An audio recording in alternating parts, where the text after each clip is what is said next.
네, 안녕하십니까. 초등학교 5학년 친구들, 오늘은 초등사회 5학년 1학기 2단원 인권 존중과 정의로운 사회 중에서 법의 역할을 알아봅시다 차시를 한번 배워보도록 하겠습니다. 이번 시간에 무엇을 배워볼지 알아볼까요? 법의 역할을 알아보고 이해합니다. 네, 우리가 법의 역할, 법은 어떤 역할들을 하는지 알아보고 그것을 좀 더 자세히 들여다보도록 할 거예요.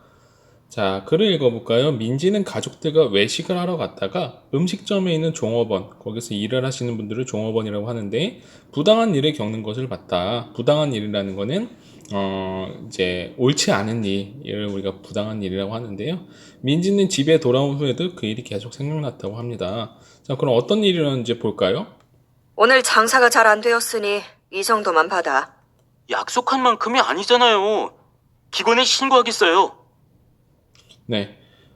이 종업원은 사장님과 어떤 약속을 하고 몇 시간 일을 하고 얼마의 돈을 받기로 이야기가 됐었겠죠. 근데 그걸 지키지 않고 장사가 잘 안 되었다는 이유만으로 돈을 조금 줬다는 말이야. 그러면 종업원 입장에서는 굉장히 부당하죠. 열심히 그래도 일했을 텐데.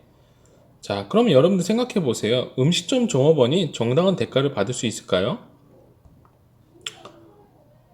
네, 그렇죠. 아마 정당한 대가를 받을 수 있을 겁니다. 왜냐하면 우리에겐 뭐가 있기 때문에? 법이 있기 때문에 법대로 우리가 행동하면 우리가 보호를 받을 수가 있어요. 자, 자신의 이익만을 생각해서 다른 사람이 일한 대가를 제대로 지급하지 않는 것은 지급은 준다는 뜻인데 개인의 권리를 침해하는 일이고 첫 번째 개인의 권리를 침해하는 거고 사회 질서를 어지럽히는 것이다. 사회 질서라는 건 사람들이 모여 살면서 정한 규칙 같은 것들을 사회 질서라고 하는데 이걸 어지럽히는 일이란 말이야. 그래서 우리 사회는 개인의 권리를 보장하고 첫 번째 안전된 사회 질서를 유지하기 위해서 법을 만들었고 문제가 발생했을 때는 법에 따라서 해결을 합니다. 법에 따라서 해결을 한단 말이야. 자, 그러면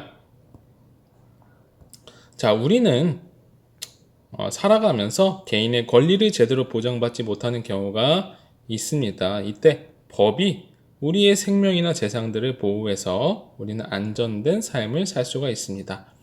자, 그럼 개인의 권리를 보장하는 법의 역할의 어떤 실제 사례들을 볼까요?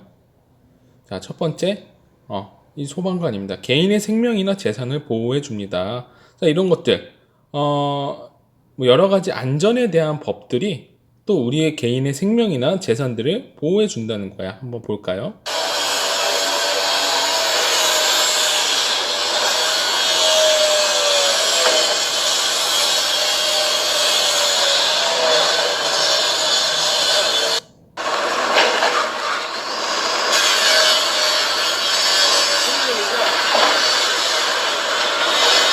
네, 아주 무섭죠. 불이 나는 것들은 개인의 생명이나 재산까지를 모두 앗아갈 수 있는 아주 무서운 화재인데 이런 여러 가지 법들, 화재 때에 이렇게 소방관님들이 법에 따라서 출동을 해주시고 그리고 어떤 구조 활동을 하는 것들, 개인의 권리를 보장하는 겁니다. 개인 간에 발생한 분쟁을 해결해 줍니다. 법을 가지고 둘 다 억울한 상황이 있어. 둘 다 이제 어떤 불편한 일이 생겼는데 둘 다 억울해. 그러면 법원에 이거를 좀 해결해 주세요라고서는 맡기는 거야. 그럼 법에 따라서 해결해 줍니다. 네, 사건 번호 2014 가소 1234호 손해배상 재판을 시작하겠습니다. 원고 김길동 씨 주소하셨습니까? 네. 피고 박춘향 씨 주소하셨습니까? 네. 네, 원고께서 소를 제기하셨는데 청구하시는 내용을 간략히 말로 설명해 주시겠습니까? 네, 미리 제출한 소장 진술하겠습니다. 요지를 간략히 말씀드리면 제가 3달 전 사파동 근처 길을 가는데 피고가 데리고 있던 강아지가 제 오른쪽 종아리를 물었습니다. 개주인이면 끈도 똑바로 묶고 다른 사람 물지 않도록 관리를 해야 할 책임이 있는데 피고가 게을리하는 바람에 제가 다치게 된 것입니다. 이것은 좀 민법상 불법의 행위에 해당되기 때문에 피고에게 치료비와 위자료를 손해배상을 청구하는 것입니다. 네, 다음 피고께서 원고 청구에 대해 답변하시죠. 네, 상세한 내용은 제출한 답변서에 모두 들어 있습니다. 묘지를 간략히 말씀드리면 제 강아지 이름은 브라우니인데 전혀 사람을 무는 개가 아닙니다. 그때도 지나가던 옹고가 먼저 개를 차서 브라우니가 으르렁거리긴 했지만 이빨로 물지는 않았습니다. 옹고는 지금 우리 착한 브라우니에게 누명을 씌우고 있는 것입니다. 을 1호증으로 피고는 원고에게 50만 원을 지급하라. 원고의 나머지 청구를 기각한다. 소송 비용의 2분의 1은 원고가.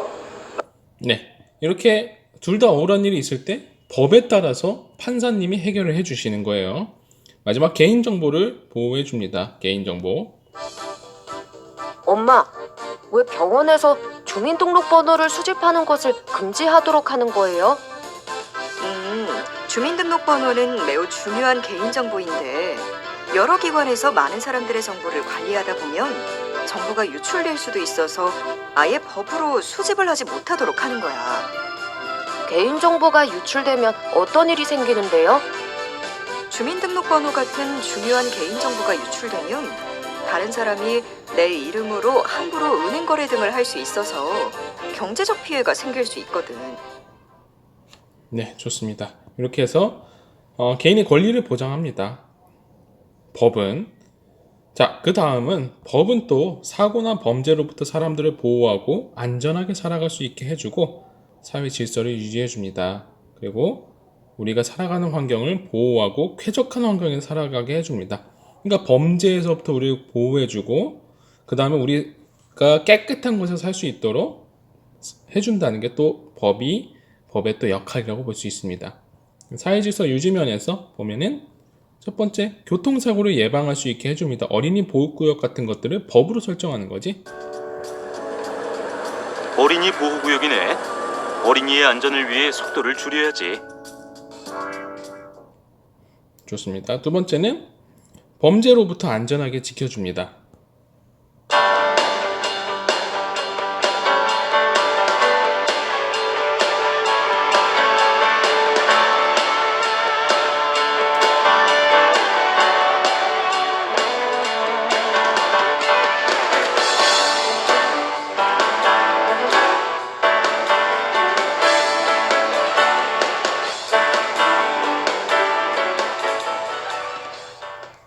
네, 좋습니다. 마지막으로는 환경 파괴 오염을 예방해 줍니다. 쓰레기 무단 투기. 아무데나 쓰레기를 우리가 뭐 쓰레기 봉지에다 넣지도 않고 그냥 아무데나 버리는 사람들은 단속을 한단 말이에요. 군은 종량제 규격 봉투를 사용하지 않고 골목길 등에 불법 투기하는 사례가 끊이지 않고 있다며 앞으로 한 달간 취약 지역을 대상으로 야간에도 단속을 강화할 계획이라고 최근 밝혔습니다.